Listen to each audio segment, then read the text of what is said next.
I want to talk to you about something which I try to get across, and it's one of the most important concepts you can ever get. And it's the difference between what we call core beliefs and emotional beliefs. Now, a core belief is a belief that really is very difficult to shake. It's something you fundamentally believe that nobody can ever challenge. You're convinced of it. Like, for example, you believe that you love your kids. There is no question that you're absolutely solid. It doesn't matter what happens. It's going to be practically impossible to ever challenge you on that core belief. Now, counter that with an emotional belief. An emotional belief is, let's say, for example, you go out and someone comes up to you and says, "Oh my goodness, you are so good looking." And you go, "Oh, thank you very much." And then you walk a little bit further and someone else says, "Oh my goodness, you're so handsome," or "You're so pretty," or "You're so beautiful," or whatever it is. And you're already having one of those days. Now, I don't know if you've ever had one of those days. I can honestly say, unfortunately, I haven't had those days yet. But every day I'm waiting. One of those days I'm going to go out and this is going to happen. The point is, though, is that when you have a great day, you believe in yourself because you feel good about yourself. But then let's imagine the next day someone rejects you or someone makes a nasty comment about you. That all of a sudden you no longer believe in yourself that way. You no longer have the same feeling of self-confidence. If you've ever believed something differently when you were in a different state, right? And if anyone has any need for an example of this, have you ever believed that the person, your ex, for example, was the love of your life and you guys belonged together?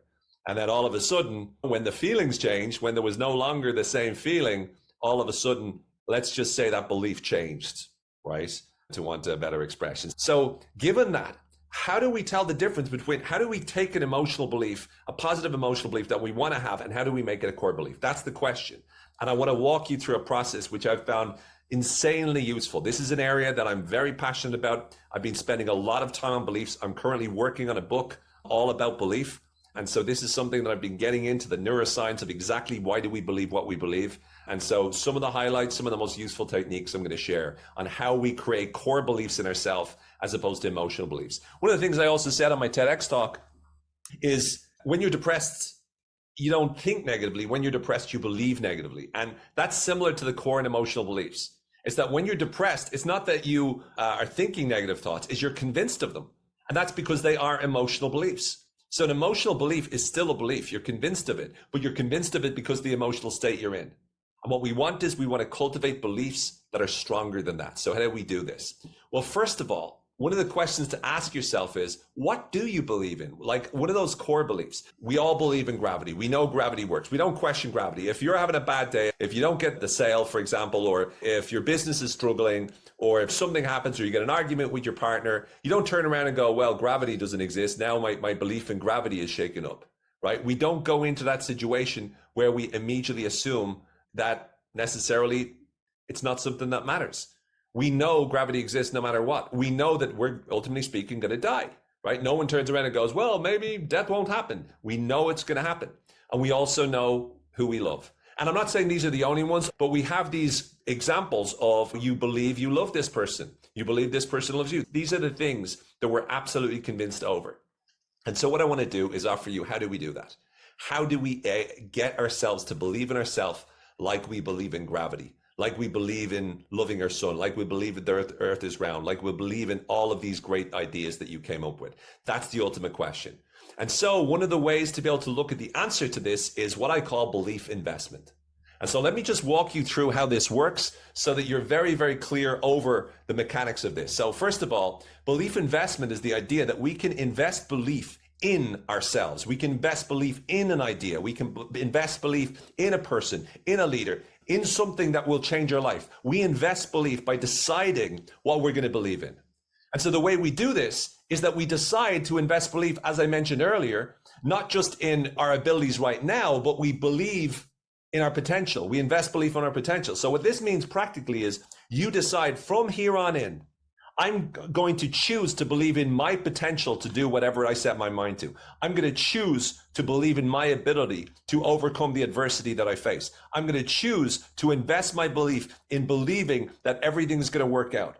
But you're doing so based on the potential that it can work out, your potential. It's that mindset switch from evaluating yourself saying, I'm not enough, I'm not good enough, I'm not smart enough, I'm not good looking enough, I'm not successful enough, I'm not able to do this, I'm not friendly enough, I'm not a good enough communicator, whatever the limiting beliefs are. And what you're doing instead is you're choosing not to go down that route of, am I enough? And instead you're going, that's not even the question. The question is, what is your potential and how can you realize it more? And you're choosing to invest your belief, saying to yourself, I have the potential to be able to do what it is that I need to do. When you believe in your own potential, and really you're based, I mean, there's no way to challenge potential because you really will never know what your potential is, because your potential is unlimited. I mean, by definition, you can continuously reach further and further standards, but you have to be prepared to put in the work. So the first part of putting in the work is recognizing that you can live up to so much more potential and choosing to believe in that as you move forward. The second piece is long-term strategic versus short-term reactive self-esteem. So what is short-term reactive self-esteem? Short-term reactive self-esteem is I'm going to feel a certain way about myself based upon what happens in my life. So I'm going to care about what other people have to say or other people have to think about me. So if other people don't like me, then that affects my self-esteem. If other people don't believe in me, that affects my self-esteem. If someone rejects me, that affects my self-esteem. So I'm allowing myself to be reactive to everything else that happens around me in a very short space of time. A bad day can knock me off my perch. A bad day can make me feel worse about who I am.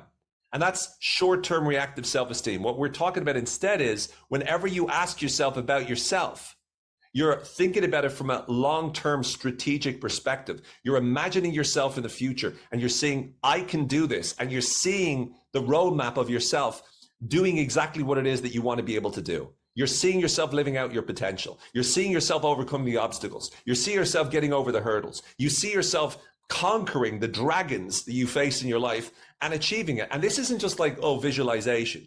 This is you deciding to believe in that you, in investing a belief in a future you that is capable of so much more that you could imagine. That's what we're talking about here.